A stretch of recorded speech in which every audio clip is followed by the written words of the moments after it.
Well, going into this fight, this is going to be your second appearance in the Bama USA cage. How has the experience been for you on the production side, being with Bama USA?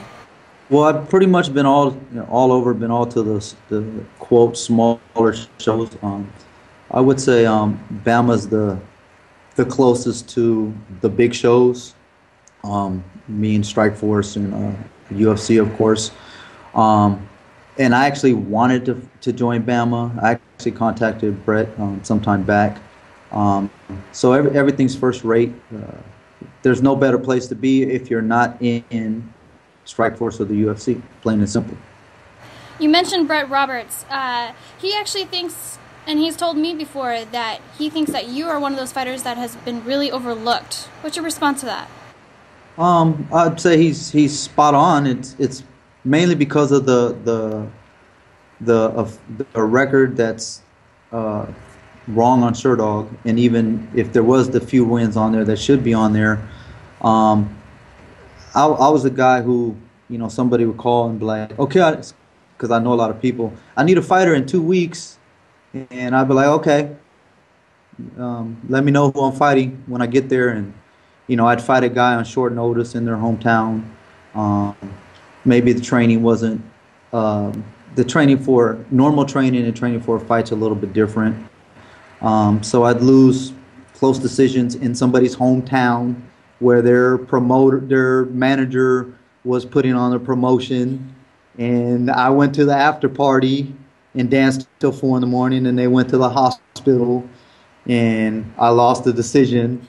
So I kind of have those, if there's a street fight, I had to get out of the street fight mentality, understand how MMA is judged. Basically, if you went back into the party and the other guy went to the hospital, you won the fight.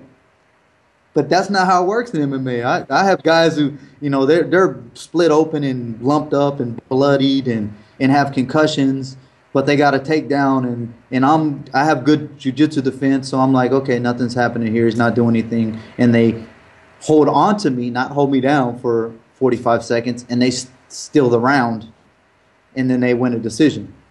So once I switched training to Alliance, my MMA training, I should say, and got everything in line and learned the ins and out of the judging, things have been on track. Added more wrestling. So fighters know me, but the MMA world doesn't really know me. A lot of the top fighters know who I am, and they'll actually ask me to come train with them. Specifically, I've added one gym. I've been training at Victory on occasion because of Fabricio Morongo Camus is fighting Melvin Gillard in the UFC next month. So he specifically asked me, and I'm a train under Dean Lister, to mimic Melvin Gillard, and on the flip side, he's Bill Cooper. So that goes to show you that somebody that at that level is like, hey, okay, who's close enough? Who's fast enough? And other than Ed Ratliff in this area, they're like, okay, this is the fast guy with the fastest hands. So that kind of goes to show you. But the Facebook is Catlin MMA. Twitter account is Scott Catlin MMA. I'm actually here at my main sponsor at the office. We have a training center. It's ACN, actually property of ACN Athletics. I even got the sweatshirt on today.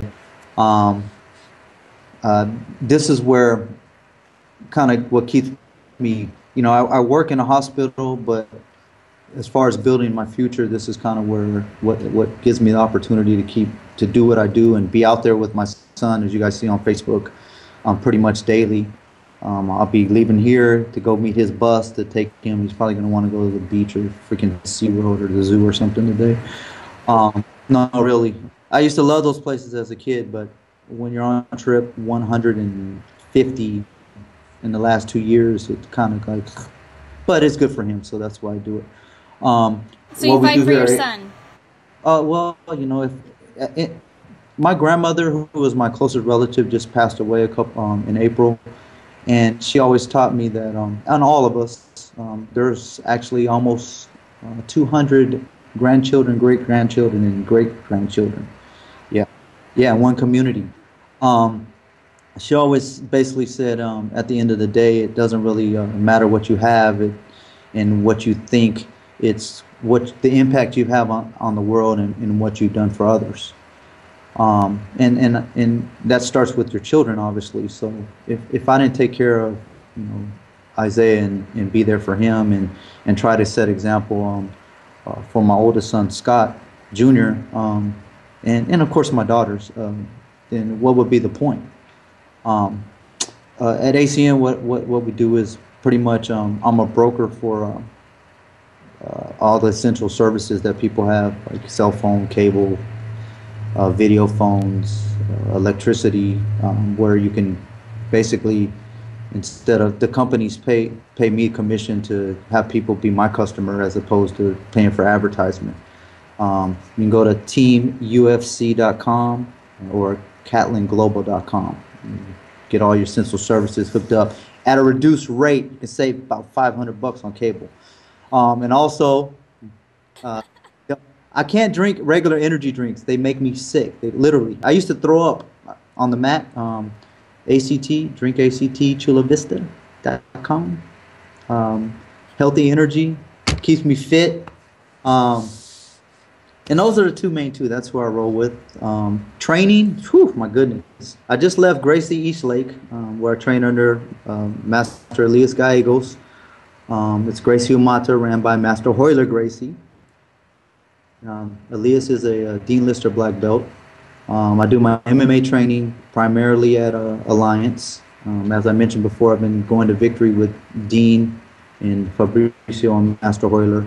And the arena coach, the striking coach at the arena, Charles Martinez. I go to arena to do my striking. And Joe Darte is getting ready for Strike Force the night after Bama. So I've been all over this time. I'm a busy person. But when you have an autistic son and 3 teenage daughters and a redheaded Latina Mexican wife that always wants to do something, you gotta get it done. Well, earlier you mentioned how you are an inspiration to your family, and that's a big part of why you fight. Your son really does follow in your footsteps, and especially with your hairdo. I saw that he cut his hair off. Oh, well, oh my God. Well, yeah, actually, I was on call at the hospital and I had worked the night before, and I normally stay up, but I tried to sneak a nap before I was going to training, and my oldest daughter, Ashley, and my wife come in the living room and they're just laughing. I'm like, what? And they're like, you got to go see Isaiah and see. And they're telling me in Spanish, su cabello, and I'm like, what? And I'm like, English, my Spanish is not good when I'm half asleep. So he used he got a hold of my face clippers that are just for edging and trimming and battery powered. So if you saw the pictures on Facebook, it probably started pulling his hair, and he only had part of his hair done, and he had big patches. And I wanted to be mad, and I say, oh, what were you doing? He goes, nothing. That's his usual answer when he's in trouble. And I go, what'd you do to your hair? He goes, I want to look like Daddy. And I was like, okay, at that point, I couldn't really be upset. And he goes, be bald-headed like Stymie. Remember, he's autistic, so he's real specific. I was like, Stymie? He's like, Stymie from The Little Rascals. And I was like, oh, yeah, okay. So as you see, I hooked him up, cut it off, and now we look more alike. And explained to him that, clippers aren't toys. If you could cut yourself if you need help. You got to let me know.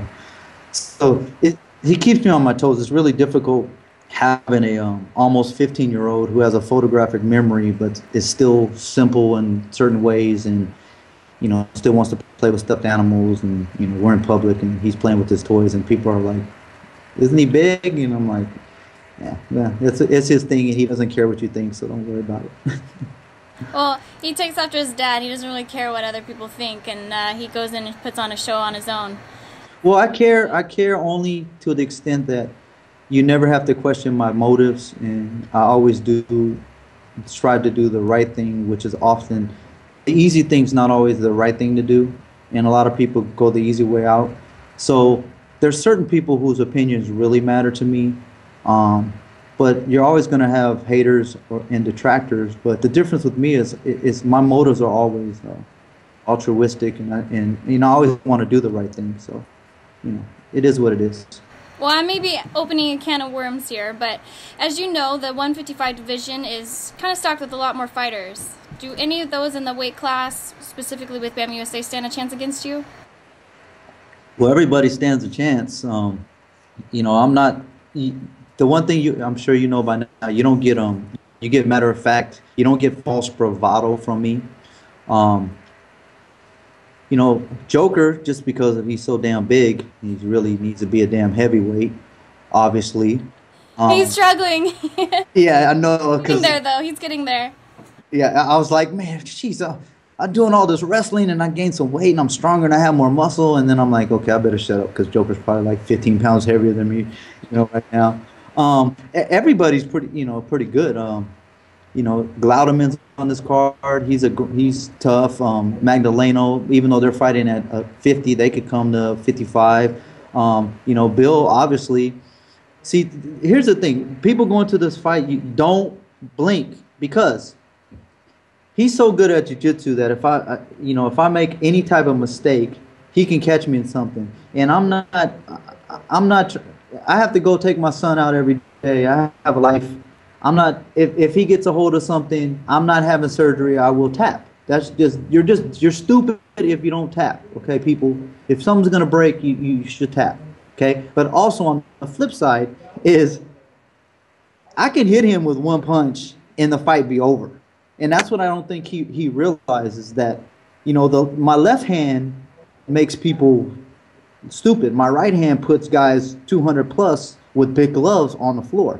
So, you know, to say, you know, is anybody a danger? Everybody is a danger because it's MMA. You're not going to get that, oh, well, I'm the baddest man on the planet and I can't be beat, because that's just dumb. That's some Chael Sonnen crazy stuff, and you won't get that from me. I thank my wife for letting me go out and play this time because, you know, it was up in the air, but I couldn't. I had to take this opportunity. As the Bama representative, one thing I will say is the MMA community is a little upset that Bill Cooper is dubbed as the headliner of the event. I will put that out there. And that's because fighters don't see that he's paid his dues in the MMA world to headline an MMA show. So actually, that puts the pressure on him to perform, but my pressure comes from the MMA guys who are like, man, you better whoop his. Yeah, I'm just saying. That's not my words. I understand. It's okay. Don't worry, I won't hurt the messenger. I'm a little embarrassed for us, you know, with guys like Joker, who, you know, has really been in the MMA for years, to be headlining the show when he's dubbed as the headliner. And that's no knock on him. That's just, you know, it's not a jiu-jitsu tournament. It's an MMA event. So there are those out there that don't think that's cool. Scott Catlin here. Make sure you come out July 13th. Watch me in the main event against Bill Cooper. It's going to be a great show. The fight card is stacked. It's a must-see event. This could be a show at any level. So don't miss it. Get your tickets early. Come out and watch. It's going to be exciting.